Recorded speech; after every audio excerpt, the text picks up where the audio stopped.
দেশের একটা নির্বাচিত সরকার তাদের জায়গা থেকে প্রত্যেকটি মুহূর্তে তাদের কথা এবং কাজের মধ্য দিয়ে তাদের নির্বাচন পূর্ব এবং অভ্যুত্থান পরবর্তী সময়ে জনগণের সাথে যে কমিটমেন্ট গুলো ছিল প্রত্যেকটি কমিটমেন্ট ধীরে ধীরে তারা ভঙ্গ করে এগিয়ে চলছে। তারা আবারও হাজারের অধিক শহীদের জীবন, এত মানুষের রক্ত,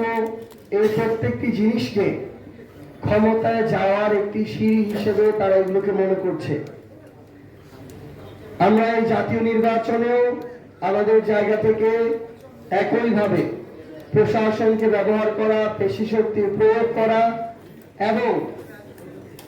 ভোট গ্রহণের সময় না হলেও ভোট গণনার সময়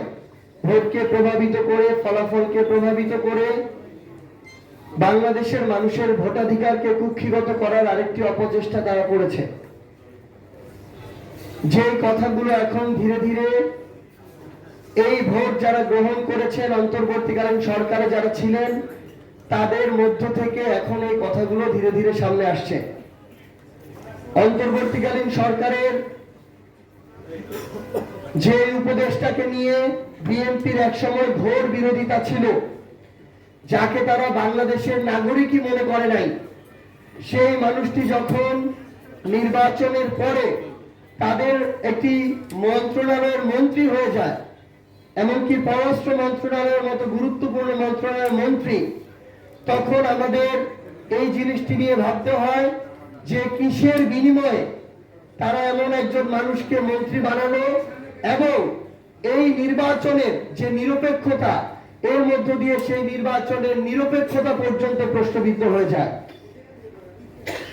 এই নির্বাচনের পরে যখন সেই শপথ গ্রহণের দিন থেকে শুরু করে প্রত্যেকটা জায়গায় বিএনপি এখন জুলাই শরৎকে, এই অভ্যুত্থানে অংশগ্রহণ করা দলগুলোকে ধীরে ধীরে হেয় প্রতিপন্ন করা শুরু করেছে, তখন আমাদের জায়গা থেকে নির্বাচনের আগে আমরা যতটুকু ঐক্যবদ্ধ ছিলাম, আগামীতে আমাদেরকে তার চেয়েও বেশি ঐক্যবদ্ধ হতে হবে। আমরা এমন অসংখ্য আসন রয়েছে বাংলাদেশে, আমরা হিসাব করে দেখি অন্তত 50টি আসন রয়েছে যেখানে 11 দলীয় জোট হারেনি, বরং তাদেরকে হারিয়ে দেওয়া হয়েছে। আমরা যদি আমাদের জায়গা থেকে ঐক্যবদ্ধ থাকি এবং বিএনপি যদি তাদের জায়গা থেকে জনগণের সাথে প্রত্যেকটা ধাপে প্রতারণা করে, আমরা স্পষ্ট করে বলতে পারি জনগণের সাথে প্রতারণা করে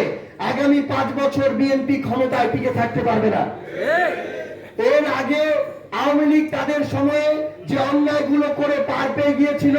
ওই একই অন্যায় করে পার পেয়ে যাওয়ার সময় আগামীর বাংলাদেশে আর নাই। আমরা আপনাদেরকে আহ্বান করব,